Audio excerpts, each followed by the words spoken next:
Treneri, tokias dvi skirtingos rungtynių pusės. Atrodo, ta pirma nebuvo tokia bloga, kurioje vietoje sugriuvot, kurioje vietoje subirėjo. Pirma pusė dar buvo kažkiek energijos, kadangi atvažiavom tik tai šešiese.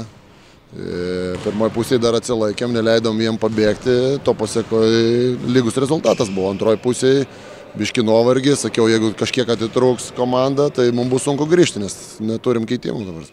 Energija vis dėlto eina į blėstą, jos nedaugėjo, o blėstą. Ypač jeigu tu gynyboje netidirbi, leidi lengvai mest taškus, to pasiekoje ir energijos trūkumas ir nuėjo.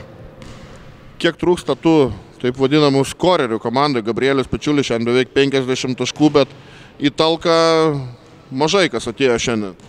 Į talką ką, Gabrielis savo iš kovingumo netimsi, bet norėtųsi, kad žaistų biški ir komandiškiau, kad nusimestų tą kamuolį, nes vis tiek varžovai akcentuoja, dvigubina, trigubina, bet yra, kaip pasakyti. Visiems linksmų švenčių ir susitiksim po naujų metų.